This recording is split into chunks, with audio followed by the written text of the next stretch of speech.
ఇంట్లకు దోమలు రాకుండా ఉండేటందుకు దోమతెరలు కట్టుకుంటారు. ఎలకలు రాకుండా ఉండేటందుకు పిల్లులను పెంచుకుంటారు. పాములు రాకుండా ఉండేందుకు కొన్ని రకాల చెట్లను పెంచుతారు.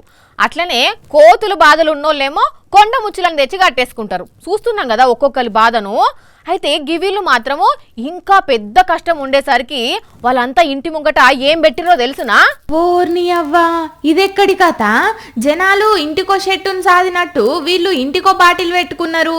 ఈడనేమో పచ్చ నీళ్ళ బాటిలు, ఇగో ఇక్కడ ఎర్ర రంగు బాటిలు, ఇగో ఇక్కడ ఈ అక్కోళ్ళ ఇంటి ముంగట పోక రంగు బాటిలు, ఇక ఈ గల్లి అమ్మలక్కలేమో సగం పచ్చగా ఉన్న బాటిల్ను పెడితే ఈ పెద్దమ్మ వాళ్ళ ఇంటి ముంగటనేమో పల్చటి పసుపు పచ్చటి నీళ్ళ బాటిల్ ఉన్నది. అరే ఇదే విచ్చంత్రం, ఇప్పుడు హోలీ పండుగే లేదాయే, నీళ్ళ రంగు బాటిలు ఇంటి ముంగట పెట్టుకున్నారు. దీంట్లో అసలు ఏం మతలబు ఉన్నది అని అంటే వీళ్ళ ప్రాబ్లము ఇగో గీ అవ్వ చెప్తది ఇన్నుండ్రి. ఏంది పెద్దవ్వ, కుక్క కాటుకు చెప్పు దెబ్బ అని సామె తిన్నాం గాని కుక్కలు రాకుండా రంగు డబ్బలేందవ్వా?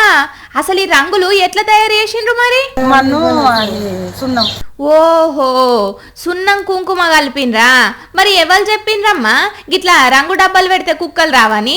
సైడ్ చూసి మేము చేసినాం అట్లనే. ఇన్నారుల్లా, ఇదాట అసలు ముచ్చట. వీళ్ళకు తెలిసిన లెవెలో ఈ ఉపాయం చేస్తే వీళ్ళు కూడా అదే ఫాలో అవుతున్నారట. జరంత కుక్కలచ్చుడు బంద్ అయినాయట. మరి రంగు డబ్బాల నీళ్లు చూసి కుక్కలు ఎందుకు వస్తలేవు? దీంట్లో ఏం కథ ఉన్నదో తెలియదు గాని ముచ్చటైతే గమ్మతిగా ఉన్నది పోన్రి. ఇంతకు ఇదంతా యాన్నో చెప్పలేదు కదా. రాజన్న సిరిసిల్ల జిల్లా వేములవాడ గాంధీనగర్లా. మీరు కూడా ఐడియా నచ్చితే ఉపాయం చేసుకోండి. కానీ కుక్కలు పురాగా రావు అనే దానికైతే మేమైతే గ్యారంటీ కాదు. ఏమంటున్నాం?